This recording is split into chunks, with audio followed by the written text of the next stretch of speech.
Hello, I'm Bain from Christian Voice New Zealand. Today it's all about identity, whether it be tribal, whether it be family, ethnicity or sexually. So up front, I identify as an Otago-born fourth-generation white male with a Celtic ancestry.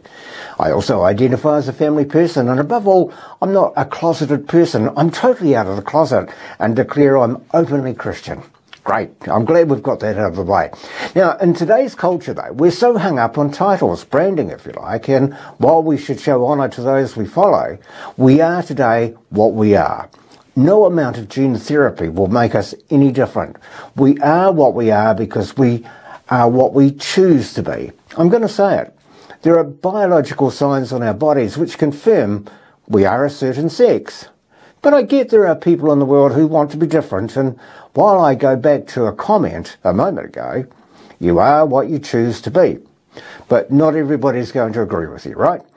The gender discussion has been exhausted, and it's not the reason I want to talk about identity today. My reason, though, has come about because I often get confused, especially when it comes to tribal association, in particular, the tribe called Christian. Many accept that they are Christian because of family connections. Now, just to give you an example, I was brought up in a Catholic environment, but I don't identify as a Catholic, which is different to being brought up as a child from Otago. Now, having been away from the province for some time, I can still identify, look, that's where my roots are, and I'll always support my tribal heritage on the rugby fields of New Zealand, except when they play the Chiefs. Then I support one side for the first half, and whoever wins, hey, I supported them in the second half. So back to identifying oneself as a Christian. Let's not get confused. I'm saying identifying and living the life as a Christian would, as opposed to having a Christian belief or being a Christian bystander. A recently well-known atheist, Richard Dawkins, who's never been a bystander as far as Christianity goes, I'm pretty sure that had he been around at the stoning of Stephen, he would not have been like Saul and held the coats of those stoning him. Dawkins, I'm positive, would have been up front with the biggest rock. Hey, but wait for this. He shocked the world with the declaration, but he was a Christian.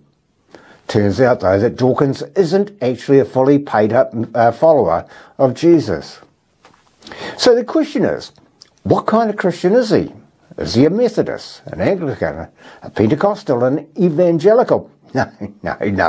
He's a cultural Christian. I do think that we are culturally a Christian country. I call myself a cultural Christian. I'm not a believer, but there's a distinction between being a believing Christian and being a cultural Christian. And so, I love hymns and Christmas carols, and I sort of feel at home in the Christian ethos. I feel that we are a Christian country. Hang on, Richard, you like the hymns. It's like me saying I like the ends of Taylor Swift songs, but it doesn't make me a fan of Taylor Swift, nor does liking the hymns they sing in church make you a Christian.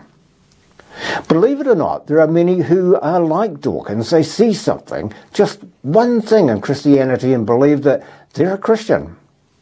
But what is a cultural Christian? To be honest, I can't wait to hear their testimony. Dawkins said he wasn't a believer, but there's a distinction between being a believing Christian and being a cultural Christian. So what is a cultural Christian, and what does it even mean?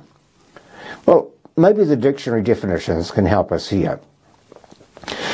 If a Christian, a noun, is described as a person who has received Christian baptism or is a believer in Christianity, whereas a Christian as an adjective describes relating to or professing Christianity or its teachings. Now, while we're speaking about those who are and who are not Christians, Dawkins is just one of many well-known identities describing themselves as Christians. You have people like Donald Trump, Taylor Swift, and closer to home, Christopher Luxon. You see, like Dawkins, they identify as Christians, but does them describing themselves essentially as cultural Christians make them acceptable to Christ? Where exactly, what category, nouns or adjectives, does their beliefs fall into? They are Christian adjectives rather than Christian nouns. They, like Dawkins, think Christianity is good for society. The concerning thing here, however, is what lies under the surface. Dawkins describes Christianity as a decent religion and says that Islam is not. Now, this might seem an obvious thing for Christians to think. For example, organisations committed to making the case for Christianity's relevance and positive contribution to public life, well, they're convinced Christian ideas rather than the more generic religious ideas can help us meet some of the biggest challenges of our day. Now, Dawkins, in his interview, went on to describe his love of hymns and carols, his sadness at the thought of cathedrals being closed down, and perhaps in the most telling description said the UK is a Christian country in which he feels at home. And that brings me back to identity. It's easy for me to be confused, but we need to have a good look in the mirror and see if we can identify our Christian selves. Look at today, for example, and ask, were my actions that of a Christian? Did my actions ooze what I say I am? You know, it's easy to buy the t-shirt which says Christian, but wearing it poses all sorts of questions. People around the world, I'm sure, have prayed for people like Richard Dawkins, and regardless of who we say I am, you know, God may have a different role for each one of us. I mentioned the crowd stoning Stephen. Think about, though, who the guy was who was holding their coats.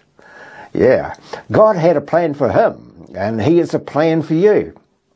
So we've come a long way from the antagonism of new atheism that made its mission to denounce all religion, including Christianity. But let's save our excitement for when Dawkins and others start talking about the ways in which their lives have been turned upside down by the radical love of Jesus Christ. You know, they aren't saying that, or at least they aren't saying that yet.